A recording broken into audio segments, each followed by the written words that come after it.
Asian cup বাছাই পর্বের ম্যাচে আজ ভারতের বিপক্ষে নিজেদের মাটিতে খেলতে নামছে বাংলাদেশ। আমরা যারা বাংলাদেশে বাস করি বা বাংলাদেশকে সমর্থন করি তারা ভাবতে বিশ্বাস করি যে ভারতের সঙ্গে আমাদের অনেক শক্তিশালী দ্বৈরথ রয়েছে, আমাদের অনেক হাড্ডাহাড্ডি লড়াই হয়, আমরা চির প্রতিদ্বন্দ্বী।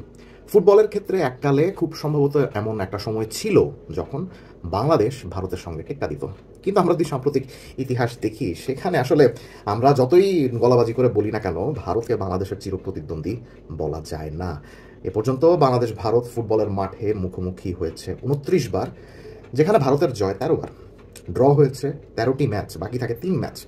বাংলাদেশের জয় মাত্র 3টি ম্যাচে। সো দেখুন, যে লড়াইয়ে একটা পক্ষের জয় মাত্র 3 বার, সেখানে প্রতিদ্বন্দ্বিতাকে কতটুকু পর্যন্ত হাড্ডাহাড্ডি বলা যায় সেটার একটা প্রশ্ন থেকেই যায়। তাও আমাদের আশা থাকে, আমাদের প্রত্যাশা থাকে যে আমাদের দল ভারতের বিপক্ষে অনেক ভালো খেলবে, আমাদের প্রতিবেশীর বিপক্ষে একটা জমজমাট ম্যাচ উপহার দেবে এবং শেষে জয় ছিনিয়ে নিয়ে আসবে।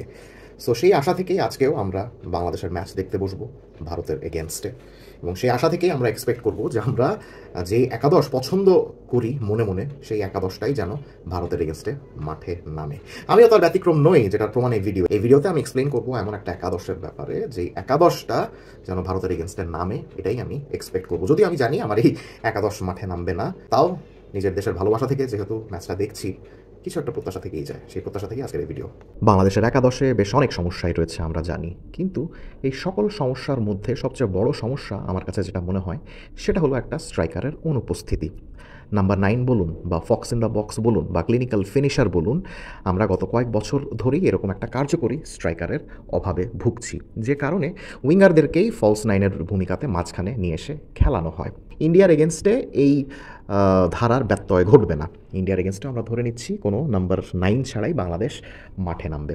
সো আমার কাছে যেটা মনে হয় যে বাংলাদেশের উচিত আজকে বেসিক 4-4-2 ফরমেশনে খেলা, যেখানে কিনা ওয়াইড মিডফিল্ডারের ভূমিকায় যারা থাকবেন তারা অত বেশি উইডথ মেনটেন করতে পারবেন বলে আমার কাছে মনে হয় না, যে কারণে তারা একটু এভাবে ভেতরে চলে আসবেন, তারা একটু টাক ইন করবেন, যে কারণে ফরমেশনটা অনেকটা এরকম 4-2-2-2 হয়ে যেতে পারে। গোলপোস্টের নিচে আমি এখনও মিতুল মার্মার উপরেই ভরসা রাখবো, অ্যান্ড প্লাস বাংলাদেশের কোচ হাভিয়ার কাবরেরা যেহেতু বলেই দিয়েছেন, সেহেতু আমরা নিশ্চিত যে গোলপোস্টের নিচে মিতুল মার্মাই থাকছেন। আশা করব তার ফর্মের যেন আরেকটু উন্নতি হয়।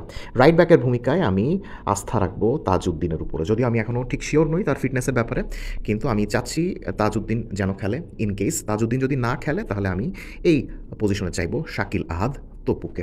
লেফট ব্যাকে যথারীতি আমি চাইবো জায়ানকে, যদিও আমরা দেখেছি যে গত ম্যাচে জায়ান ইনজুর্ড হয়েছিলেন। সো ইনজুর্ড হওয়ার পর তার ফিটনেসের কী সিচুয়েশন সেটা আমি এখনও নিশ্চিত নই, কিন্তু এক্সপেক্ট করছি জায়ান এই জায়গাতেই খেলবেন। সেন্টার ব্যাকের ভূমিকাতে যথারীতি তপু বর্মন এবং তারিক কাজী থাকবেন। সেন্ট্রাল মিডফিল্ডে বা ডাবল পিভটের ভূমিকায় আমি এক্সপেক্ট করব জামাল ভুঁইয়া এবং হামজা, এই দুজন যেন থাকেন।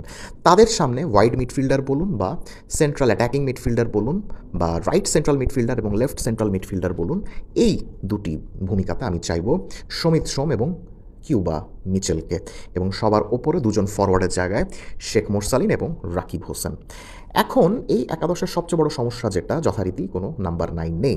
রাকিব হোসেনকে স্ট্রাইকার খেলালে উনি এসব জায়গাতেই চলে আসবেন, শেখ মোরসালিনও ফরওয়ার্ড নন, তিনি এসব জোনগুলোতে চলে আসবেন। এখন তারা দুজন যখন এসব জোনগুলোতে রোম করতে থাকবেন, সমিত সোম এভাবে থাকবেন, তখন বাংলাদেশের ট্রাম্প কার্ড হতে পারে হামজা চৌধুরীর পজিশনিং। আমরা গত ম্যাচেও দেখেছিলাম যে তিনি কখনো কখনো স্ট্রাইকের এইসব জায়গাগুলোতে ঘুরছিলেন, এবং যেই 5-10 মিনিট উনি স্ট্রাইকারের ভূমিকাতে খেলেছিলেন, ওই 5-10 মিনিটেই কিন্তু বাংলাদেশ নেপালের এগেনস্টে 2টো গোল অর্জন করে নেয়।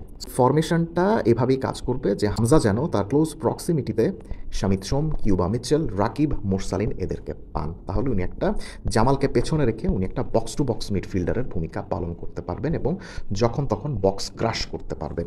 এখন উনি এভাবে বক্স ক্রাশ করলে মোরসালিন, রাকিব, শামিত এদের ভূমিকা হবে তাকে যথাসম্ভব এসব জায়গাগুলো থেকে ক্রস দেওয়ার, কারণ ক্রস দিলে বক্সে পজিশনিং এবং তার টাইমিংয়ের জন্য হামজা চৌধুরী বেশ ভালোই শট জেনারেট করতে পারবেন, সেটা আমরা গত কয়েকটা ম্যাচেই দেখেছি। আর হামজা যদি শট জেনারেট করতে পারেন তাহলে অবশ্যই গোল আসবে।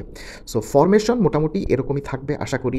অ্যান্ড বাংলাদেশের একটা জিনিস মেনটেন করতে হবে যে হামজা যখন বক্সে যাবেন তখন ন্যাচারাল উইডথ যেন মেনটেন হয়, অর্থাৎ এসব জোনগুলো থেকে যেন প্রপারলি ক্রস আসে, উইং জোনগুলো থেকে যেন প্রপারলি ক্রস আসে, এই জিনিসটা এনশিওর করতে হবে।